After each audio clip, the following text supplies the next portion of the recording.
contentious up to now. So they declared 2 weeks warning strike.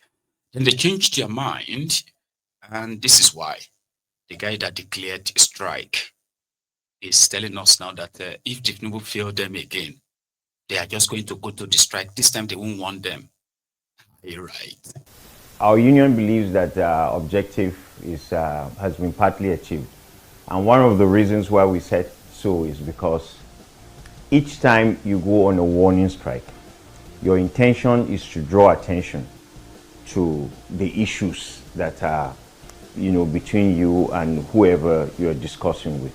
In this case, our employer. And so when we say our objective has been partly achieved, we have been able, through the ultimatum and the strike, to get the federal government's negotiating team to come back to the table to discuss with us substantive issues, in our agreement. And when we presented our position on all the issues, they came back with a counter or their own position on each of those issues. And so that opened the door for more discussions, for us to engage with them and let them know what our position is on each of those issues and what they think. So we consider that to be a major achievement. It's a major achievement because for the past 8 years, from 2017 to date, this is the first time. This didn't happen with Babalakin's committee. It did not happen with Professor Munzali's committee. It did not happen with Professor Onimibrick's committee. It is only happening now. So we consider this to be an achievement. Indeed, we think this would have happened before this strike. If government had listened and agreed to engage with us, this strike would have been avoided. But it is what it is now. We have passed that stage. We are now discussing, and so we consider it an achievement. We also consider it an achievement in terms of our objective, because one of the key demands of our strike was that government should start to pay the third-party deductions. As at yesterday when we met, a number of our branches have confirmed that they have received their check-off dues, even though the figure is not exactly what they expected. Branches that expected 20 million naira, they got 5 million naira.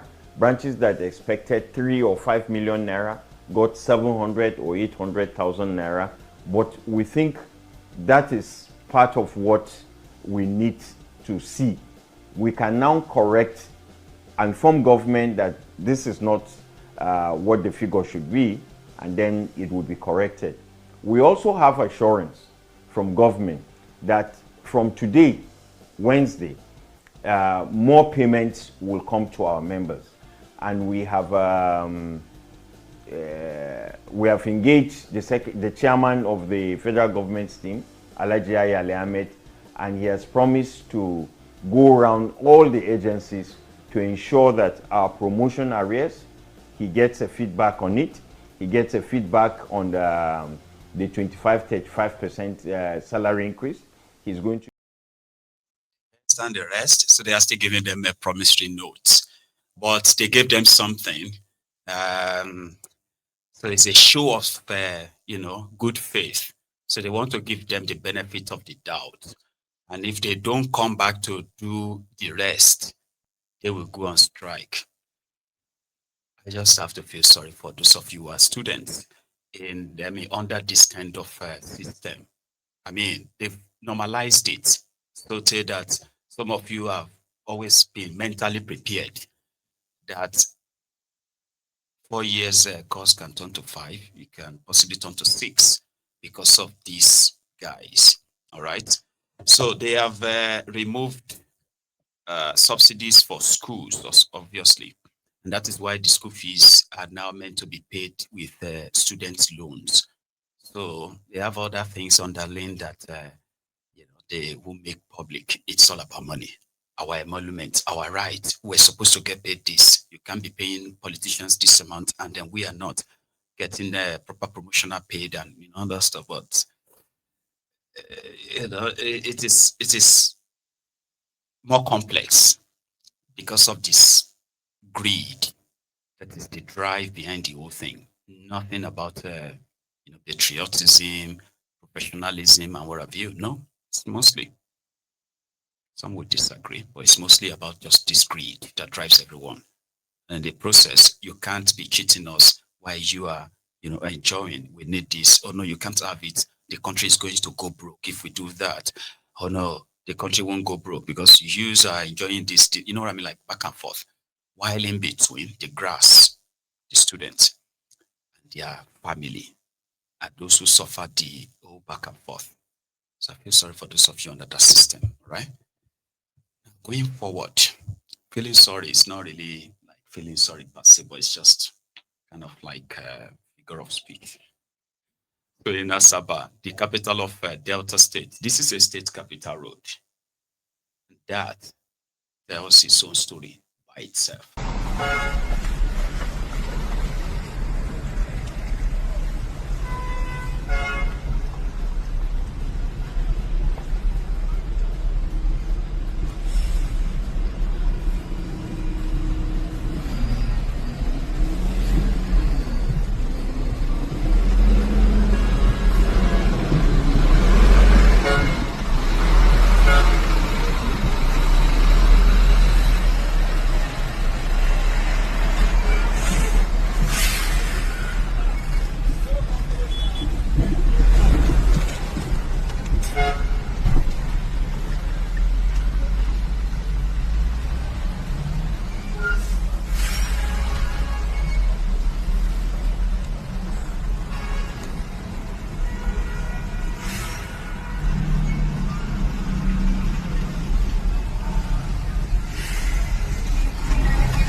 Can you imagine?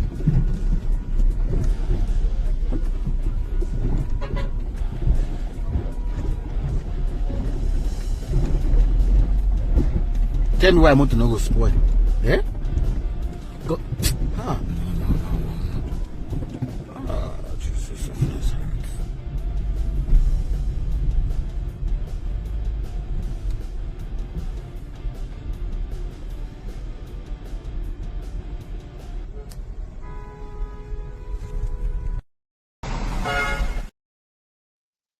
Shame, right?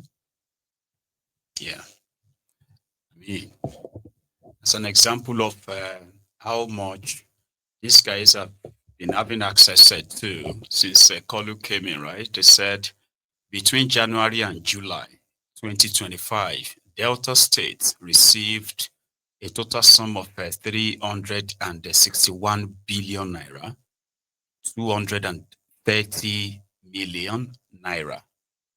And that is all the money for the local government, for the state. The 13% derivation money, all of that from the federal government of Nigeria under Tinubu, 361 billion naira. And that is, by the way, minus all the loans. And that was just in 7 months. Okay. But you can never satisfy the insatiable greed of these guys. Shore said we should do everything to stop the greedy. That is to stop feeding the greedy and start feeding the needy. The millions whose resources have to feed these guys. It is like bottomless. They've got this bottomless sort of like a pit, like belly. Their greed is insatiable. It is sinful as much as it is very criminal. So you take a look at others too. Rivers State has received received a 301 billion naira in 7 months. Lagos received 279 billion. You know something about Lagos? It's kind of like a strange, the imbalance of robbing Peter to pay Paul, right? Delta State claims that the total money they make from the crude oil taken from Delta State is more than the money Delta State got. Same with River State. Same with Bayelsa. That's their own argument that, okay, when it comes to Lagos, it is not about money. It is this big pocket sort of a scheme, right? VAT, what do you call it, company tax and all of that. So federal government would take, for instance, in a year, they would take from Lagos, they would take, let's say, 600 billion naira in taxes from Lagos. And they will give Lagos back. For that same year, Lagos will receive back maybe 180 billion from that money. So Lagos case is kind of like a peculiar, but it is also the clearer textbook definition of Nigeria's system that is sustaining Nigeria, robbing Peter to pay Paul. All right. Now, take a look at others and what this is not showing how much they contributed, right? But what they have taken out. So Akwa Ibom got how much? 278 billion naira in 7 months. Bayelsa got 274 billion. Kano got 149.8 billion in 7 months. Oyo State got 119.8 billion. Anambra got 111.8 billion in 7 months. Borno got 109 billion, 9.6 billion. Katsina got 109.3 billion. Edo got 108 billion, 108.9 billion. Jigawa got 106.8 billion. Imo got 105 billion, 105.6 billion. And on like that. Sure you get. But if you go back there, and like I said, this is just the money they drawn from the Nigerian's proverbial federation account. Roads they won't fix. They will inflate the contract, road contract, right? But yet they will still not do it. And where they manage to do the road or any of these projects, they will still use some substandard stuff that they will kind of like hype, that even you looking at them, we just have to kind of like accept them as the standard they have present them as, you know what I mean? So it's this that corrupt, and it is that bad. Corruption kills when money becomes so valueless simply because of the greeds of, few, minute few, by the way. Okay. Now, let us stop by with, just say hello to the PDP guys, because they only have just about 7 governors left. And 8 governors left. Out of the 8 governors, there is a chance that 4 of them are leaving. But for now, they are planning what they call their convention. And this is a group of PDP that's completely not in the same camp with Wikeo. Remember? So they have chosen somebody called Turaki that will become the PDP chairman in their November convention in Ibadan, in what they called the beginning of their reconciliation and then preparation for their 2027. This man. As the northern leaders and representative of each of the states in the north, we have met this evening to deliberate and take decision on the office of the chairman of our great party, the PDP, which was drawn to the north. And in our meeting, we have reflected deeply and widely through consultation and going to Ibadan for our national convention. We have adopted a consensus candidate to represent the north and by extension Nigeria as the chairman of the PDP. And that gentleman is Ketu Turaki, SAS. this is our decision this evening, and he is the person we are presenting at that convention as our chairman to represent our party on the 15th and 16th of August, November, in Nevada. Okay. Your Excellency, my name is Abdurrahman Zakari. I write for the Punch newspaper. There are instances where people within your party, of course. Don't worry, Mr. Punch. All right. But that's them saying that they have a consensus candidate who would then be the PDP chairman in their convention. But the thing is we're a week aware. Yeah. Time will tell. So a quick reminder that if you stayed with us this long, that means you enjoyed the chat, right? So if you haven't subscribed onto Maiyegun's Diary Political, you can do it now. And then if you have already subscribed, but you haven't really shared or liked the broadcast, this would be the best time to do it. So please, you can take a moment and do that, okay? And I have just one more thing for us just before we go. And it's not really nice way to end it, but we just have to use that, okay? The Nigerian police. And in their usual best kind of like a behavior, what they know how to do best. They are trying to extort a young man who is driving a supposed, used new car. They call it new because it's not registered, unregistered car, so to say. So who is automatically profiled as an internet fraudster. So they were now fighting to collect his phone so that they could check his phone, find something that they, that would justify their suspicion. So that was when the entire thing became rowdy, and it was caught on camera. Nigerian police at work.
I told you, it's not actually my best way of rounding up. Or maybe I should use this one while we were talking about kidnappers earlier, right? In Enugu, as it is in most part of the eastern Nigeria, whenever they, accuse anyone of being involved in kidnapping, so your property would have to give way. We've seen that in Anambra, we've seen that in Abia, we've seen that in, of course, this time in Enugu. And it won't be the first time. I've seen that in Edo as well. Even Okweodoyo has demolished a few properties from cultists. But this one is the den of kidnappers, allegedly.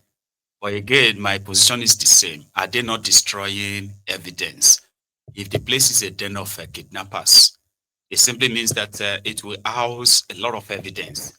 Why demolish the property when the case is not even concluded?